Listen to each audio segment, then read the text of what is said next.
following reports of lack of proper management. President Barrow collects ticket to polling stations for December presidential elections. Nigeria's unemployment rate rises to 32.5%, tempting youth into criminal activities for survival. These and more coming on the world today. Stay tuned.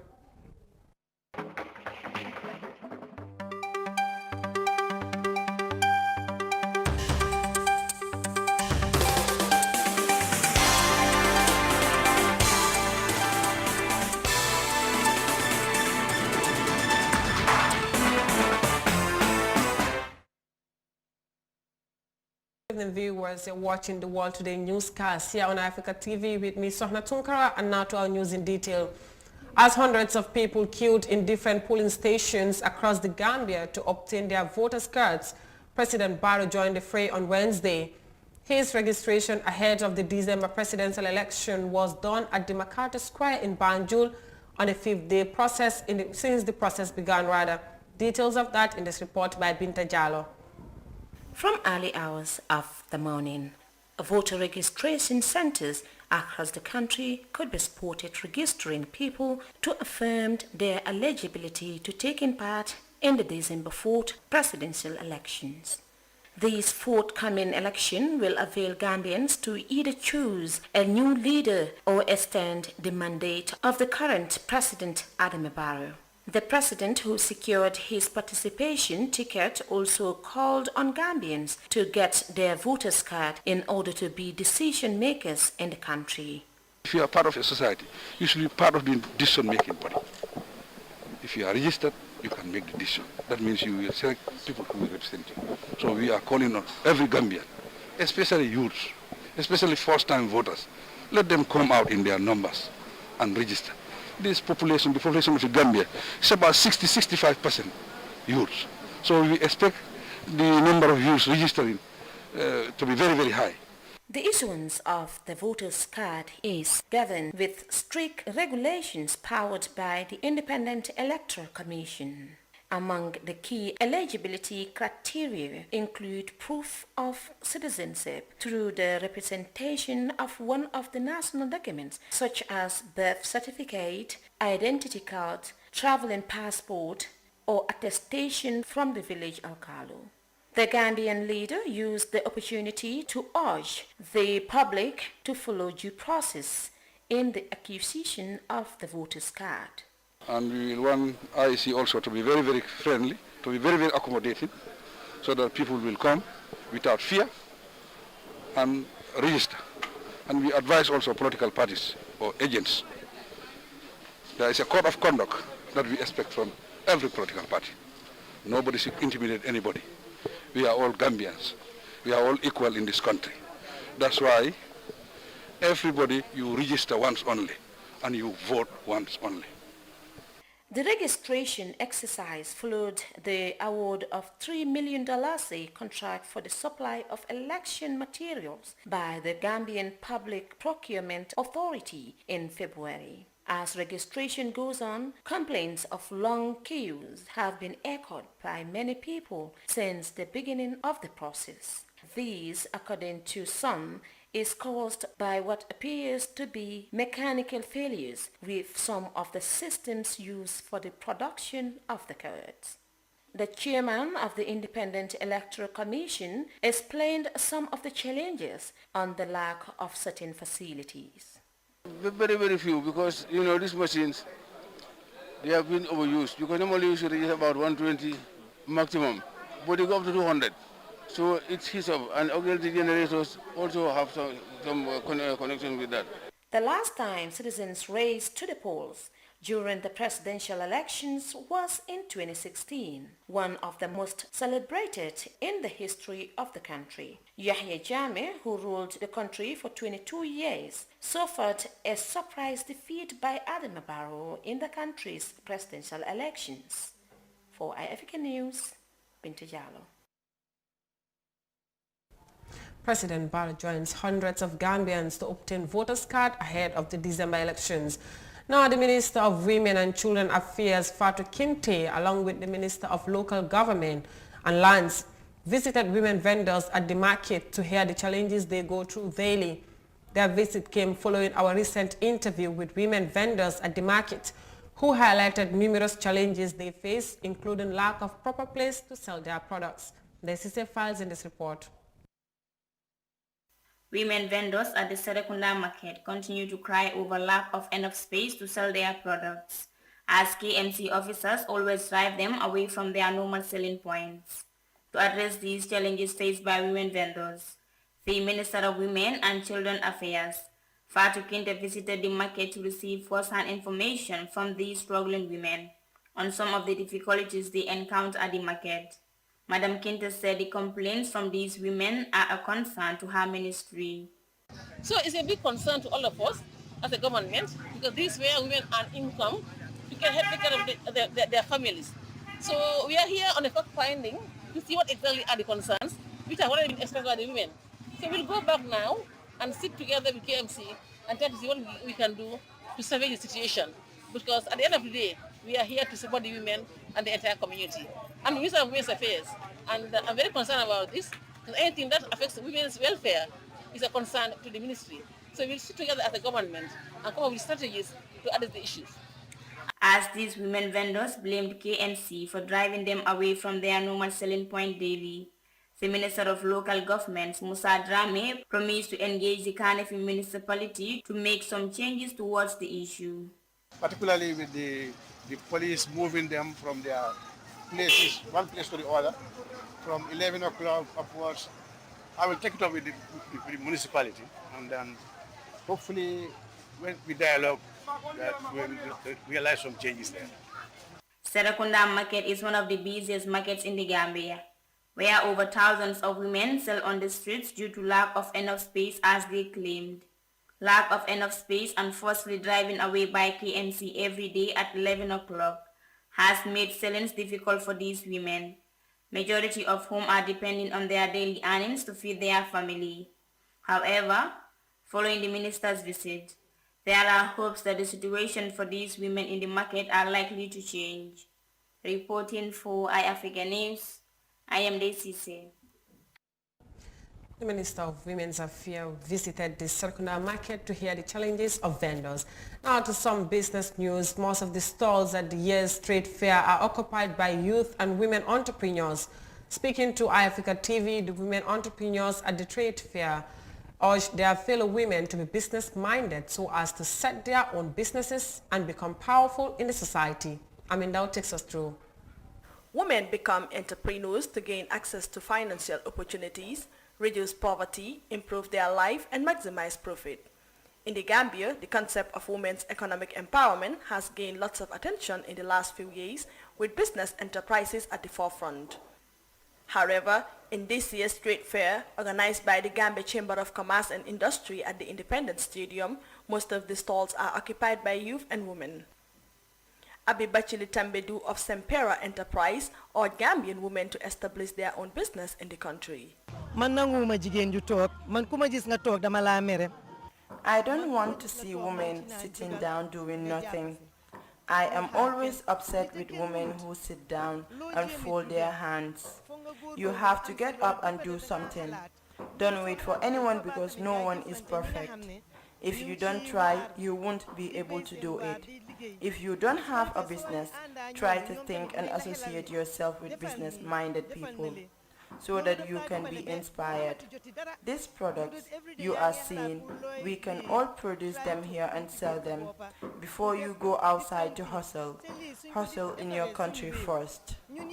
Debatal, the CEO of Waxshark, believes that women are versatile and are able to blend both house chores and scale works.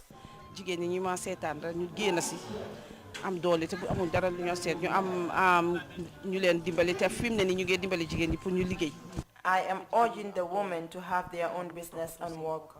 Now that we have people in this country who are empowering women, all we want is to have power in the society so that we will be able to take care of our families and ourselves. Women can blend both the house chores and other skill work, because skill work is very important.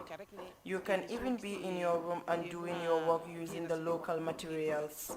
Ajifatu Bob, The owner of Mboma Jack Enterprise is one of the Gambian entrepreneurs whose business focuses on only homemade products. fi chakri am nañ fi cere cuura gerte. We have chakri, porridge, millets here, and all these products are made in the Gambia.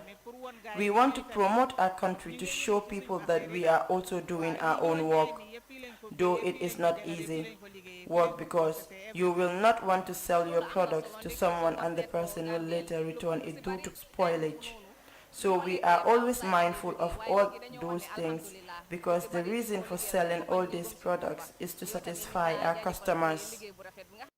Several organizations have been set up to help women entrepreneurs in the Gambia, in which some of the organizations arrange coaching sessions.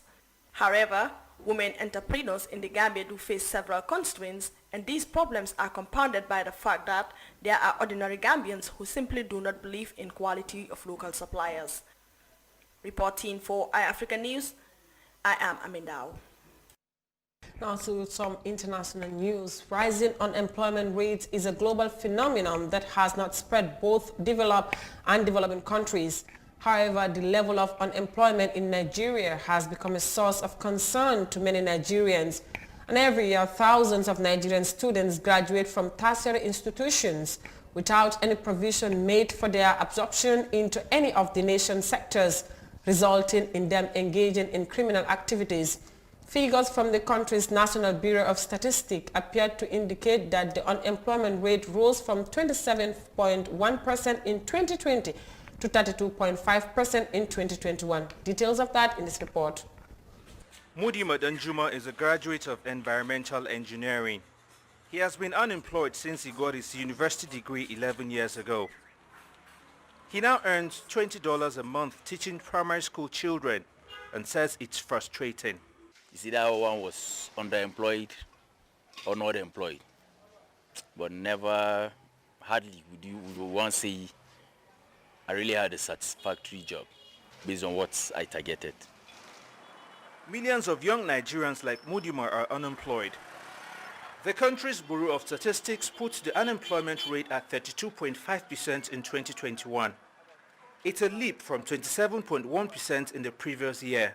You know, when the society fails to provide the necessary infrastructure, in place for people to get employed, people are creative, so they'll create ways with which they can be able to make ends meet for them. Mudi Madanjuma says some young people have been tempted to join criminal gangs. The youths specifically are into banditry, kidnapping, doing one form of negative vice or the other. And then it's really paying. People are cashing out, making money, living life as good as it can be. Both young and old people have been victims of crimes such as robbery and kidnapping for ransom in Nigeria. States in the country's north such as Kaduna, Niger, Zamfara and Katsina have been badly hit by such incidents.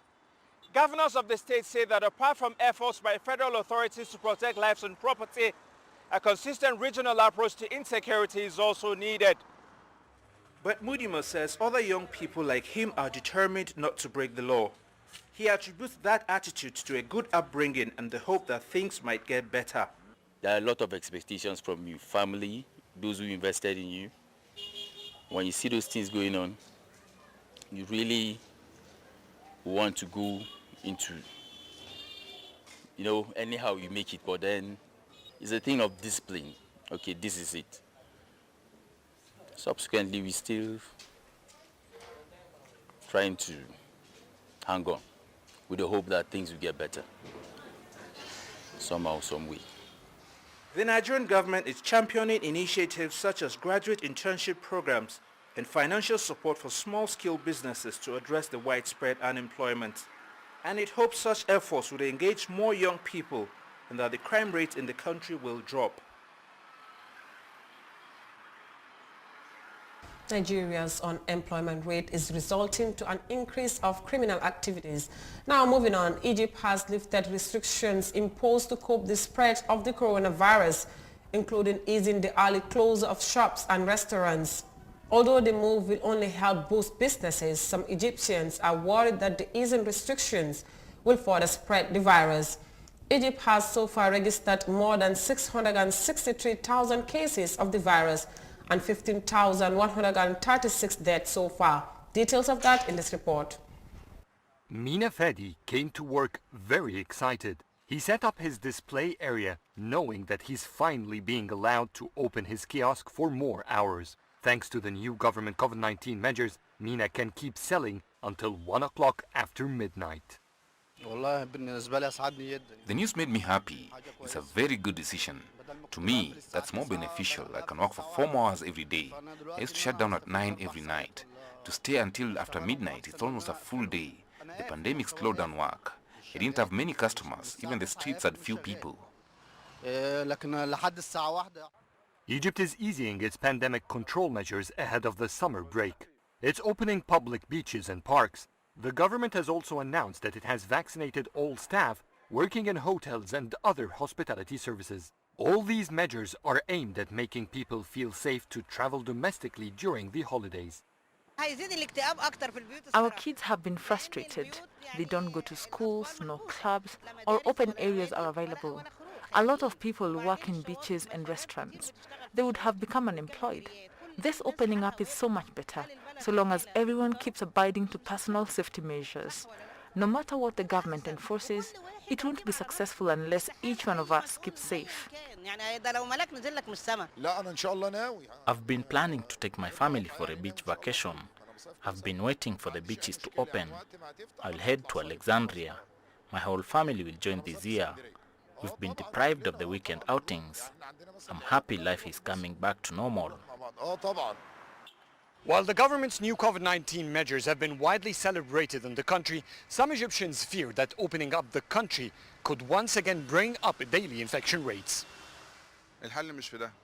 I want the government to cancel these decisions. This is not a solution to limit infections. The step could reverse our recovery trend. It doesn't matter. 11 p.m. from 1 a.m. Viruses don't abide by a time schedule. The curfew must continue. I will keep trying to control my behavior and my household. I will stay away from gatherings. I am not going to the beaches this year. Indoor activities are still restricted. Theaters and restaurants can only serve 50% of their usual capacities. Religious events, weddings, funerals, and conferences remain banned. From a report on Egypt's COVID-19 update, we will take a short commercial break and the news continues. Stay tuned. The pride we take in our brand, the work we put in to constantly change the landscape and elevate real estate in the Gambia, it's compared to none. From inception, our goal was to add value to the beautiful Gambian landscape. That's why we are proud innovators of community estates. Kololi Sands is an exceptional piece of work, tailored for ultimate convenience and luxury, to bring you an element of finesse that is rare but unique in its own.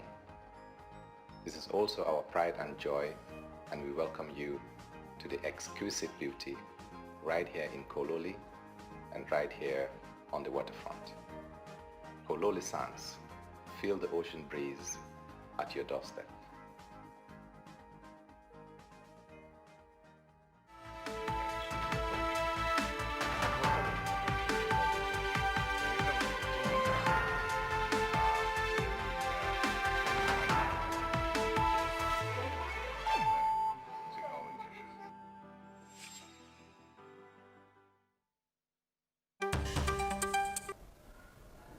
Welcome back. If you're just watching, this is the World Today newscast, and to our remaining stories.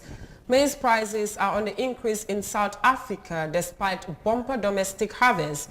South Africa's consumer food prices rose by 6.3% year-on-year, the highest level since July 2017. Here's more.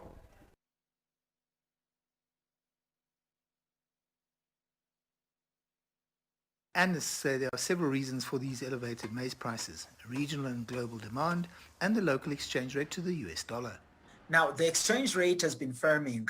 If you compare where we are this year in the rand to the dollar compared to last year, these are strong, which means that they point to a decline in prices.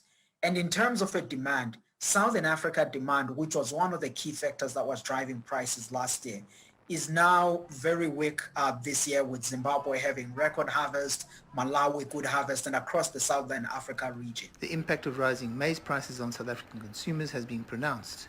They're not alone. But also it's adding the increasing input cost pressures on the producers of the livestock sector as well as the poultry sectors. As early as mid-May, companies like Astral Foods in South Africa were already signaling that they might be rising poultry prices because of the higher input costs which are coming from the grain. So for consumers in the near term, this shows that there will be those increasing pressures. If estimates are accurate and the South African maize crop is a good one, it's good news for the country. As the harvest picks up momentum, we could see maize prices softening to an extent that we estimate South Africa's food price inflation for the year to average around 5.5%. While those prices are soaring because of international pressures, it's likely that consumers here will feel a bit of relief towards the end of the year. Reports on South Africa coming back home, where the leader of the United Democratic Party, lawyer Usenu Dabo, said his party would revisit land tenure systems in the country, especially in the Combos, when they take up the mantle of leadership. According to UDP flag bearer, it is his party that started the struggle against Jammeh, and it will soon be clear to who real Gambians are when he comes face to face with political rivals. Omar Ahmad Toure has more.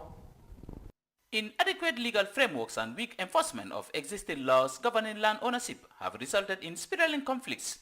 The escalation of tensions over land disputes in the last 4 years produced deadly outcomes in some cases. But UDP's Usenu Dabo says his government will revisit land tenure systems in the country, especially within the Combos.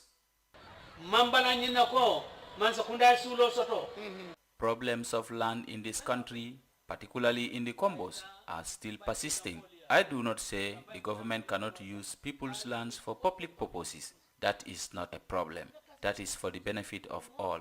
But you take Maikunda's land and give plots to Usenu Dabo, Ibrahim Adiba and Ajiyama Sek and say you are doing allocation.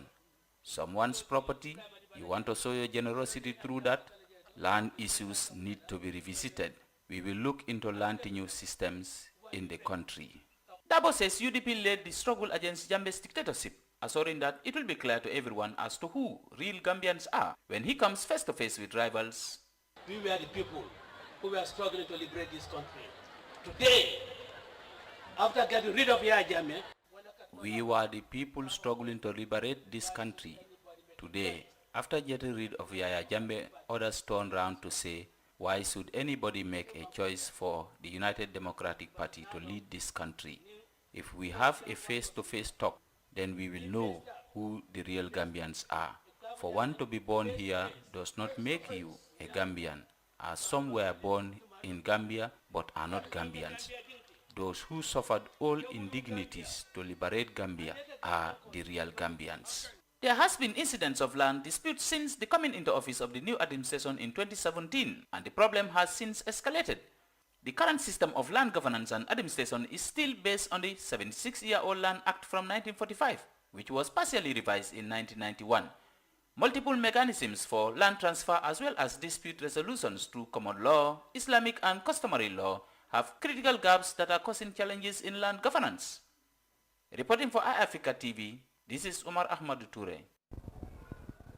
That was all on the world today with me, Sohna Tunkara. For more news stories, you can catch up with Mariama Cham on Gambia 24 at 19:30 GMT. I am Sohna Tunkara. Thanks for watching and bye for now.